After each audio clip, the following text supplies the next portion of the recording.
আমরা mid term পরীক্ষার জন্য এই সেশনটুকুর এই অংশটা রেকর্ড করছি। এটা খুবই গুরুত্বপূর্ণ এবং এবছরের পরীক্ষার জন্য বা প্রত্যেক বছর পরীক্ষার জন্য ক্রেনিয়াল নার্ভ এক্সামিনেশন খুবই গুরুত্বপূর্ণ। তো প্রথম স্টেপসটা আমি খুব দ্রুততার সাথে স্টেপস উইথ রানিং কমেন্ট্রি দিয়ে দিচ্ছি, পরে আমি দ্রুততার সাথে জাস্ট স্টেপস পারফর্ম করব। দুটোই আসতে পারে পরীক্ষায়, যে সিনারিওটা আপনাকে বলতে পারে যে যা করছেন সেটা রানিং কমেন্ট্রি দেন, এবং বলতে পারে যে না আপনি শুধু পারফর্ম করেন। দুটার জন্য আমাদেরকে প্রিপারেশন রাখতে হবে। তো রানিং কমেন্ট্রি দেওয়াটা সবসময় চ্যালেঞ্জিং, কারণ এটা সময়ের একটা ব্যাপার থাকে। তো আমি সময়টাও চালু করে নিচ্ছি যত দ্রুততার সাথে করা যায়। কোনো স্টেপস মিস হলে আপনারা আমাকে জানাবেন, আশা করি তাহলে আমরা সবাই মিলে একসাথে একটা ভালো সলিউশনে পৌঁছাতে পারবো। তাহলে আমরা শুরু করছি। এট ফার্স্ট হলো আমরা একটু হাতটাকে ওয়ার্ম আপ করে নিব, ওয়াশ হ্যান্ড করে নিব। দেন ইন্ট্রোডাকশন। আসসালামু আলাইকুম, আমি ডক্টর তোফায়েল, আমি একজন মিড টার্ম পরীক্ষার্থী। আমি আপনাকে একটু পরীক্ষা করব। আপনার ইনশাআল্লাহ আপনার কোনো অসুবিধা হবে না, আপনি রাজি আছেন কিনা। দেন আমরা পারমিশন নিয়ে নিলাম। পজিশনিং ক্রেনিয়াল নার্ভ এক্সামিনেশনের পজিশনিং হলো পেশেন্ট সিটিং পজিশনে থাকবে, কমফোর্টেবল পজিশনে থাকবে। খুব ভালো হতো আমরা যদি সেম লেভেলে থাকতাম, ঠিক আছে। তো এটা পেশেন্ট শুয়ে থাকলে তাকে উঠায় বসাতে হবে আর কি, দ্যাটস ফাইন। তো তারপরে হলো এক্সপোজার। এখানে খুব বেশি এক্সপোজারের কিছু নাই, যেমন পেশেন্ট টুপি পরে থাকতে পারে, তার টুপিটা খোলা, ক্যাপ পরে থাকতে পারে, ক্যাপটা খোলা, শীতকাল মাফলার হুডি পরা থাকতে পারে, সেটা অবশ্যই শুরুতেই খুলে ফেলতে হবে। ওভারঅল এই পর্যন্ত এক্সপোজার থাকলেই হবে, খুব এর বেশি এক্সপোজারের প্রয়োজন, এর বেশি এক্সপোজারের প্রয়োজন নেই। তো দেন আমরা শুরু করব। তো শুরুতে একদম শুরুতে খুবই গুরুত্বপূর্ণ হলো ইন্সপেকশন। আমরা যে কোনো মানুষের সাথে দেখা হলে সবার আগে তাকে দেখি, তারপর তার সাথে কথা বলি, তারপরে তার সাথে কুশলাদি বিনিময় করি। তো at first the inspection at first I'm looking into the face to look for any facial asymmetry, যেটা সবার আগে চোখে পড়ে। Into the eye I am looking for any sort of eye deviation or squint or any ptosis, আমরা এগুলো দেখার চেষ্টা করব। any loss of nasolabial fold. Also, I can look for any sort of scar mark in case of tumor surgery. There will be scar marks around the hair, or there will be scar marks in the back of the ear. তাহলে আমরা একটু দেখে নিলাম যে is there any scar mark or not. That's fine. There are no squint, no facial deviation, no facial asymmetry, and no scar mark. Then we will ask few question. আমরা কয়েকটা প্রশ্ন করব যে পেশেন্টের কয়েকটা ক্রেনিয়াল নার্ভ সম্পর্কে। যে বাবা আপনি নাকে ঠিকঠাক মতো গন্ধ পান কিনা? জি, ধন্যবাদ। আপনার চোখে দেখতে কোনো অসুবিধা হচ্ছে কিনা? ঠিক আছে। আপনি ঠিকঠাক মতো খাবারের স্বাদ পান কিনা? আচ্ছা। আপনি কি কোনো কানে কম শুনছেন বা বেশি শুনছেন কিনা? খাবার খেতে গেলে কি কোনো মুখ দিয়ে মুখের এক পাশ দিয়ে খাবার গড়িয়ে পড়ে কিনা? সুন্দর। তাহলে এই প্রশ্নগুলো করার মাধ্যমে আমরা ভেতরে ক্রেনিয়াল নার্ভে, যেহেতু এটা কম্বাইন্ড প্রশ্ন, কম্বাইন্ড ক্রেনিয়াল নার্ভ করা হচ্ছে, সবগুলো প্রশ্ন আমরা একসাথে করে ফেললাম। ঠিক আছে, দ্যাটস ফাইন। এরপরে আমরা শুরু করব অলফ্যাক্টরি। অলফ্যাক্টরিতে সবার আগে গুরুত্বপূর্ণ হলো অলফ্যাক্টরি নাম্বার 1, যেহেতু এটা অলফ্যাকশন। আমি আপনার একটু নাকের ভেতরটা দেখবো। শুরুতে আমরা নেজাল ক্যাভিটিটা দেখে নেওয়ার চেষ্টা করলাম লাইট দিয়ে। তো আমাদের এখানে লাইটের সাহায্য লাগবে। ঠিক আছে, আপনি একটু চোখ বন্ধ করেন।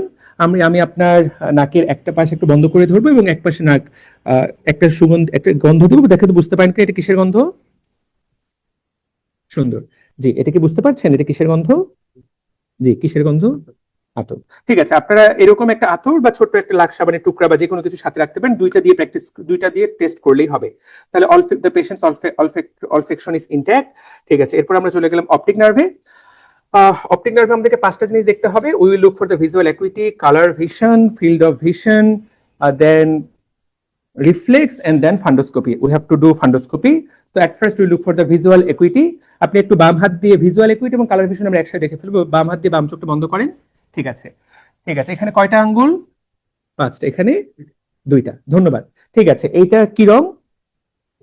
লাল। ঠিক আছে, এটা কি রং? হলুদ। তো আমি এখানে যে জিনিসটা ব্যবহার করলাম এটা মোটেই আইডিয়াল না। আপনারা জাস্ট ওই যে ছোট্ট আজিজের নিচে কিনতে পাওয়া যায় লাল সবুজ নীলের একটা ছোট্ট কাগজের মধ্যে দেওয়া থাকে, বা আপনার কাছে যদি কোনো লাল সবুজ নীলের কোনো কিছু থাকে, ইশিহারা চার্ট থাকে, সেটা দেখালেও পেশেন্ট বলতে পারবে। ঠিক আছে, এবার আপনি ডান হাতে ডান চোখটা বন্ধ করেন। এখানে কয়টা আঙ্গুল? এখানে। এটা কি রং? এটা। সুন্দর। তো এখানে ডিস্টেন্স ভিশন, ফার ভিশনের জন্য এইটা একটা টেকনিক। আরেকটা টেকনিক হতে পারে যে আপনি দূরে ওই যে দেখেন তো ওখানে একটা ফ্যান, ওখানে ফ্যানে কয়টা তার ঝুলছে? একটাই, তাই না? আচ্ছা, ওর 2টা তার আছে যদিও। আচ্ছা, ওটা সুতা। আচ্ছা, ফাইন। তো ওটা তার, এবং তারপর আপনি তাকে বলবেন যে আপনার কাছে স্নেলের চার্ট থাকে, এখানে কয়টা, এখানে কি পড়া যাচ্ছে কিনা।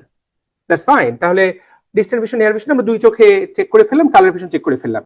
দেন এসিএফ, ফিল্ড অফ ভিশন, এটা সবচেয়ে কঠিন এবং এটাই সবচেয়ে গুরুত্বপূর্ণ। এটা খুবই গুরুত্বপূর্ণ, এটা দাঁড়িয়ে করা যাবে না, এটা পেশেন্ট যদি বসে থাকে পেশেন্টের লেভেলে বসার চেষ্টা করতে হবে। পরীক্ষার হলে স্যারের কাছে বলতে হবে sir I want a chair or I want a tool, tool বা চেয়ার অবশ্যই চেয়ে নিতে হবে। আমার কাছে যেহেতু এই মুহূর্তে পজিশনিংটা ঠিক নাই, তো আমি চেষ্টা করলাম ধরে নিতে হবে যে আমি টুল বা চেয়ার বসে আছি, পেশেন্টের লেভেলে যেতে হবে এবং সামনাসামনি বসতে হবে, 30 ডিগ্রি অ্যাঙ্গেলেও না, যেহেতু এখানে ভিশনটা ব্লক হয়ে যাবে, আমি সেজন্য পাশাপাশি বসলাম। আপনি ঘুরে বসেন আমার দিকে। জি, ঠিক আছে। আপনি আর ডান হাতটা জি, আপনি ডান হাত দিয়ে আপনার ডান চোখ বন্ধ করেন। উনি যখন ডান চোখ বন্ধ করবেন, আপনি তখন আপনার ঠিক অপোজিট চোখটা আপনার বাম চোখ বাম হাতে বন্ধ করবেন। ইনস্ট্রাকশন হবে, আমি আঙ্গুলটাকে বাইরে থেকে ভেতরের দিকে আনবো, যখন আপনি দেখতে পাবেন আমাকে বলবেন। সে আপনি সবসময় আমার কানের দিকে তাকিয়ে থাকবেন, ঠিক আছে, বা আমার চোখের দিকে তাকিয়ে থাকবেন, চোখ এখান থেকে সরাবেন না, ঠিক আছে। যখনই আপনি আঙ্গুলটাকে দেখতে পাবেন যে নড়া দেখতে পাচ্ছেন, তখনই আমাকে বলবেন পাচ্ছেন। জি, ভেরি গুড। এখানে তুলনা করতে হবে যে আপনি যখন পাচ্ছেন পেশেন্ট তখন পাচ্ছে কিনা, আপনার সাথে কম্পেয়ার করা। তো এই হাতটা পরবর্তীতে চেঞ্জ করতে হবে, এই যে পেশেন্টের হাত চেঞ্জ হবে না, আপনার চোখ সোজা রাখবেন। জি, ধন্যবাদ। ঠিক আছে, এবার আপনি বাম হাত দিয়ে বাম চোখ করেন একইভাবে। জি, আমার দিকে তাকান। পেশেন্টের চোখ বারবার নড়লে আপনাকে বলতে হবে যে আমার দিকে তাকান, কারণ ভিজুয়াল ফিল্ড তাহলে নাইলে অ্যাসেস করতে পারবেন না, দু একটা মার্ক কাটা যেতে পারে। Thank you.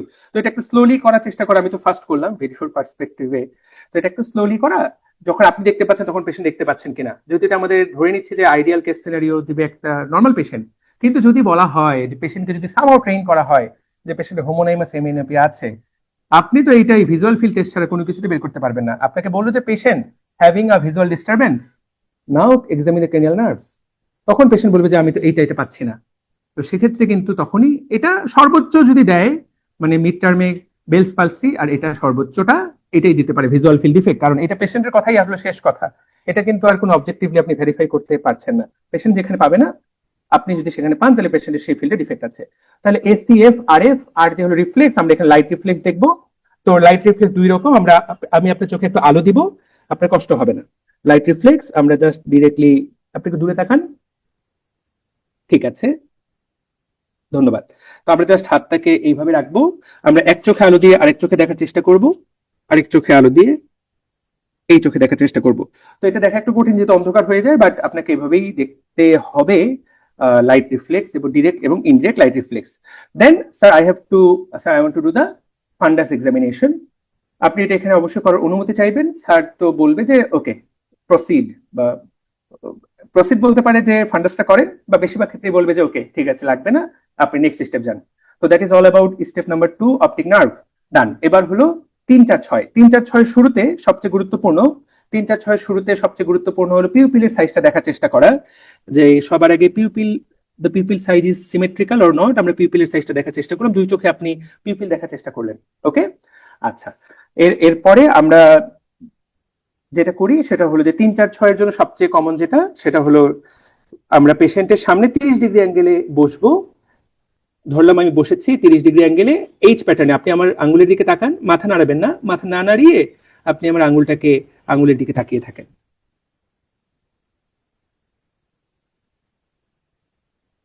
জি, এখানে খুব গুরুত্বপূর্ণ যেটা মিস হলো আমারও, সেটা হলো যখনই আমরা এটা বলবো বারবার প্র্যাকটিস করতে হবে, আমি আঙ্গুলটা নাড়াবো, যখনই আপনি কোথাও দুইটা দেখবেন আমাকে জানাবেন। কোথাও দুইটা দেখা যাচ্ছে, ধন্যবাদ। তো এখানে যেটা গুরুত্বপূর্ণ, হাতটাকে এত দূর নিয়ে যাবেন না, এত দূর নিয়ে যাবেন না, এখানে 30 ডিগ্রিটাই গুরুত্বপূর্ণ, ঠিক আছে। 30 ডিগ্রি মানে পেশেন্ট থেকে 30 ডিগ্রির মধ্যে রাখলে ফিজিওলজিক্যাল স্টিগমাসটা অ্যাভয়েড করা যায়। তাহলে that's all about 3-4-6। Okay, that's great. এবার হলো 3-4-6 ডান। এবার হলো 5, ক্রেনিয়াল নার্ভ 5 এর হলো 3টা স্টেম, নামই তো ট্রাইজেমিনাল নার্ভ, তাহলে 3টা জিনিস দেখবো, সেন্সরি, মোটর এবং একটা রিফ্লেক্স, 3টা জিনিস। তো সেন্সরি কি কি, এখানে অপথেলমিক, ম্যাক্সিলারি, ম্যান্ডিবুলার ডিভিশন। এটার জন্য আমরা চোখটা বন্ধ করে নিব, আপনি দেখেন তো বুঝতে পারেন কিনা। জি, আমি আপনার কপালে এই তুলাটা দিয়ে স্পর্শ করবো, একই রকম বোঝেন নাকি কম বোঝেন আমাদেরকে বলবেন। বোঝেন একই রকম, একই রকম, একই রকম, একই রকম, একই রকম, একই রকম। So we looked for the V1, V2 and V3. Now we look for the motor part of the trigeminal. What are the motor parts? তো আপনি একটু দাঁত চেপে ধরেন, দাঁত চাপেন, very good. We are feeling for the masseter, দাঁত চেপে রাখেন। We are feeling for the temporalis, ওকে, ঠিক আছে। আপনি একটু মুখটা হা করেন, নিচের দিকে চাপ দেন আমার হাতের উপরে, এগেইনস্ট রেজিস্ট্যান্স, ধন্যবাদ। তার মাসেল পাওয়ার ভালো আছে। We look for the lateral pterygoid, that's all about it. এখানে দুইটা রিফ্লেক্স আছে, একটা হলো কর্নিয়াল রিফ্লেক্স, একটা হলো জজার। আমরা জজারটা করবো এবং কর্নিয়াল রিফ্লেক্স দেখতে চাবো। মুখটা একটু হালকা ওপেন, একটু ওপেন রাখেন। Thank you. আমরা জাস্ট ছোট্ট দিব, কিছুই পাওয়া গেল না, এবং দ্যাট ইজ নর্মাল। আপনি যে ট্যাপ করলেন কোনো কিছুই পাওয়া গেল না, জজার অ্যাবসেন্ট, এটাই নর্মাল। জজার যদি মুখটা বড় করে খুলে যেত, দ্যাট ইজ জজার প্রেজেন্ট, এবং এটাই abnormal. Sir, I want to perform corneal reflex. এখানে আপনি কর্নিয়াল রিফ্লেক্স করতে চাইবেন, কিন্তু স্যার আশা করি বলবে যে কর্নিয়াল রিফ্লেক্স করতে হবে না, কারণ সেই ক্ষেত্রে আমাদেরকে যে ল্যাটারাল স্ক্লেরাতে স্ক্র্যাচ করতে হতো। একটা পেশেন্টকে যদি সারাদিনে 20 জন লোক কর্নিয়াতে স্ক্র্যাচ করে, ও 2 দিন পরে কনজাংটিভাইটিস হবে, এই নিয়ে কোনো সন্দেহ নাই। ব্যাকটেরিয়াল কনজাংটিভাইটিস হবেই, তাই না? কারণ এই তুলাটাকে আমরা এত ভাবে নাড়ি, এটাতে যত ব্যাকটেরিয়া আছে। আচ্ছা, তো যাই হোক, তাহলে কর্নিয়াল করতে চাইবো কিনা, মেনশন করছি কিনা, মেনশনস কর্নিয়াল রিফ্লেক্স। দেখেন এই যে মেনশনস বলেছে, করতেই হবে, ম্যান্ডেটরি না কিন্তু, তাহলে টিক পড়ে যাবে mention corneal reflex, that's it. এরপর আমরা ফেসিয়াল নার্ভে চলে গেলাম। ফেসিয়াল নার্ভের সবচেয়ে, আমরা তো অলরেডি পেশেন্টকে প্রশ্নগুলো করে ফেলেছি। আপনি একটু ছাদের দিকে তাকাবার চেষ্টা করেন। There is no loss of wrinkles. আপনি একটু চোখটা জোরে এভাবে টাইট করে বন্ধ করেন, আমি খোলার চেষ্টা করবো, আমাকে খুলতে দিবেন না। খুবই ভালো। আপনি একটু মুখটা ফোলাবার চেষ্টা করেন, এই যে আপনি পেশেন্টের সাথে ইনঅ্যাক্ট করে দেখিয়ে দেন, এটা সহজ করবে কাজটা আপনাকে। আমি আপনার উপর চাপ দিব, আপনি আমাকে বাতাসটা বের করতে দিবেন না। ধন্যবাদ। ঠিক আছে, আপনি একটু দাঁত দেখান। সুন্দর। There is no facial deviation. আপনি একটু ফু দেওয়ার চেষ্টা করেন। Thank you so much. So that is all about facial nerve. Facial নার্ভে আর কিছু নাই। ওকে, একটা ছোট্ট জিনিস উই হ্যাড মিসড।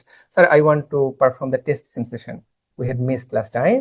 টেস্ট সেন্সেশনের জন্য এই যে আপনার কাছে অবশ্যই চিনি, লবণ এবং মেট্রোনিডাজল ট্যাবলেটের একটা এরকম জিনিস থাকবে। এটা তো আমি তো আমার পরীক্ষার সময় বানিয়েছিলাম, তারপর থেকে একটা জীবন খোলা হয়নি। বাট এর মধ্যে 3টা ছোট ছোট টুকরা আছে, চিনি, লবণ। লিখে রাখবেন যে চিনি, লবণ, 3টা ছোট ছোট বক্স নিলেও হবে। এরকম 3টা বক্স থাকলেই হবে। স্যার যদি জানে যে টেস্ট সেন্সেশন মেনশন করতে, এটা লিখে নেন কষ্ট করে। হ্যাঁ, ফেশিয়াল নার্ভের সাথে টেস্ট সেন্সেশন জড়িত, এটা করতে চাইতে হবে। We had missed it last time. That's all about facial নার্ভের টেস্ট সেন্সেশন। আরেকটা ঘটনা ঘটে ফেশিয়াল নার্ভে, এগুলো পারফর্ম করার পর এই দুটো সবসময় মিস হয়, সেটা হলো জিহ্বা এবং কান। ফেশিয়াল নার্ভে এটা করতে চাইতে হবে। যদি এটা ভেরিসেল, যদি এটা নার্ভ টু দ্য স্টেপিডিয়াস কেও ধরে এই ফেশিয়াল নার্ভটা, তাহলে হাইপার একিউসিস হবে। আপনি কোনো কানে বেশি শুনে কিনা সেটা আমরা প্রশ্ন করেছি। আমি আপনি এই কানটা একটু বন্ধ করে ধরবো, দেখেন তো শুনতে পান কিনা, এই কানটা শুনতে পান কিনা, একই রকম নাকি কম না বেশি? একই রকম। এটা করা যেতে পারে। আর লাস্ট ওয়ান, আপনি ইন্সপেকশনে এটা করে নিতে পারেন যে কোনো ধরনের কোনো, আমরা দেখে নেওয়া জাস্ট কোনো ধরনের কোনো হার্পেটিক লেশন আছে কিনা, রামসে-হান্ট সিনড্রোমের জন্য কোনো ভেসিকুলার লেশন আছে কিনা ইন দা এক্সটার্নাল ক্যানেল, কিংবা অবশ্য ফ্যারিংসেও থাকে, দেখে নেওয়া, এই ক্যানেলটা দেখে নেওয়াটা এখানে গুরুত্বপূর্ণ, কারণ এরপরে আমরা নিচে যাব। তাহলে এরপরে হলো নার্ভ নাম্বার 8 এর জন্য গুরুত্বপূর্ণ হলো যে এখানে কানে কোন শুনতে পান কিনা, সেটা তো প্রশ্ন আমরা অলরেডি করেছি। বাট এখানে যেটা গুরুত্বপূর্ণ সেটা হলো যে রিনি ওয়েবারটা জাস্ট প্র্যাকটিস করে ফেলা। তো আমরা রিনি করব, AC is greater than BC. দেখেন আমি আপনার এটা কানের পেছনে ধরবো, দেখেন তো আপনি সাউন্ডটা শুনতে পান কিনা। যখন সাউন্ডটা বন্ধ হবে আমাকে বলবেন। শুনতে পান? সাউন্ডটা বন্ধ হলে আমাকে বলবেন। এখন শুনতে পান? তাহলে AC is greater than BC, air conduction greater bone conduction. যখনই সাউন্ডটা বন্ধ হয়ে যাবে আমাকে বলবেন। এখন শুনতে পান? That's great. তাহলে দুই কানে তার কন্ডাক্টিভ হিয়ারিং লস নাই। আমরা মাঝ বরাবর বসাবো। দুই কানে কি একই রকম শুনতে পান? তাহলে patient absolutely normal. Rini weber দুটাই রিনি ওয়েবারে দুটাতেই তার কোনো অসুবিধা দেখতে পাচ্ছি না আমরা। দেন ওকে ফাইন। এরপর হলো 9 এর জন্য আমাদেরকে পেশেন্টকে বলতে হবে যে আপনি হা করেন, মুখটা হা করেন, হা, ঠিক আছে, জিহ্বাটা একটু বের করেন, বলেন আহ। Will look for the palatal movement আর অলসো দ্য ইউভুলার মুভমেন্ট। মূলত প্যালাটাল মুভমেন্ট দেখবো, ইউভুলার মুভমেন্টটা আমরা দেখবো। পেশেন্টকে আহ বলতে বলবো, এবং sir I want to look for the gag reflex. এখানে এইটা হলো কথা। আচ্ছা, দ্যাটস ফাইন। এরপরে যখন আমরা মুখের মধ্যে আছি, ঠিক আছে, একটু জিহ্বাটা মুখ হা করেন, জিহ্বাটা, ঠিক আছে, জিহ্বাটা আমরা দেখার চেষ্টা করেন, লুক ফেসিকুলেশন, জিহ্বাটা একটু বের করেন, ঠিক আছে। জিহ্বার কোনো দিকে কোনো ডেভিয়েশন নাই, টাং ডেভিয়েশন নাই। যদি যেদিকে ডেভিয়েশন থাকতো সেদিকে সে নার্ভের পালসে থাকতো। ওকে, আপনি যে আমার হাতের উপরে আপনার জিহ্বা দিয়ে টাচ করেন, চাপ দেন আমার হাতের উপরে। জি, এবার এপাশে। Thank you so much. That is all about 12। Now হলো 12 জন্য আপনি শোল্ডারটা, এই যে আপনি একটু কাঁধটাকে এরকম করেন। থ্যাংক ইউ, ঠিক আছে। ওকে, লাস্ট ওয়ান। আমরা বলবো যে আপনি ওই দিকে তাকাবার চেষ্টা করেন, আমার হাতের উপর চাপ দেন, ওই দিকে তাকাবার চেষ্টা করেন। যখন ওই দিকে তাকাবে তখন আমরা তার এই পাশে স্টেনোক্লিনিক ম্যাস্টোয়েডটা পালপেট করব, এই দিকে তাকাবার চেষ্টা করেন, এই পাশে স্টেনোক্লিনিক ম্যাস্টোয়েডটা পালপেট করব। সো অসংখ্য ধন্যবাদ, আপনি খুব ভালো পারফরমেন্স করেছেন। কোনো কারণে ধরেন একটা পয়েন্ট মিস হয়ে গেছে, 12 নাম্বার দেখছেন তো, আমরা শুরুতে প্রশ্ন করেছি যদিও কোনো সমস্যা আছে, তারপরে ওই যে কথা বলার জন্য বাড়ি কোথায় নামটা প্রশ্ন করা, looking for the scanning of, looking for the speak change for 12 nerve 12 pseudo bulbar bulbar. আপনার বাড়ি কোথায়? দিনাজপুরে। দিনাজপুরে, থ্যাংক ইউ সো মাচ। ভুলে গেছেন, একদম শুরুতে করা হচ্ছিল, এখন করতে পারেন, কোনো অসুবিধা নাই। সো আমরা রানিং কমেন্ট্রি দিতে গেলে কিন্তু এটা একটা অনেক বড়, যদিও আমি তো প্রত্যেকটি স্টেপস ধরে ধরে বললাম, বাট ক্যানিয়াল নার্ভ করতে দিলে আপনাকে সবগুলো স্টেপসই টাচ করতে, সবগুলো স্টেপ টাচ করতে হবে। সো থ্যাংক ইউ, আমার মনে হয় যে আমরা সবকিছু কভার করতে পেরেছি। ফান্ডোস্কোপি করতে চেয়েছি, কর্নিয়াল টেস্ট করতে চেয়েছি, গ্যাপ রিফ্রেশ দেখতে চেয়েছি, এগুলো মনে রাখতে হবে যেগুলো দেখতে চাইবো। Thank you so much. আপনারা একবার কেউ প্র্যাকটিস করবেন, তার আগে আমরা একটু ফান্ডোস্কোপিটা করে ফেলি। 5 মিনিট লাগবে ফান্ডোস্কোপি। ডান, হ্যাঁ হ্যাঁ।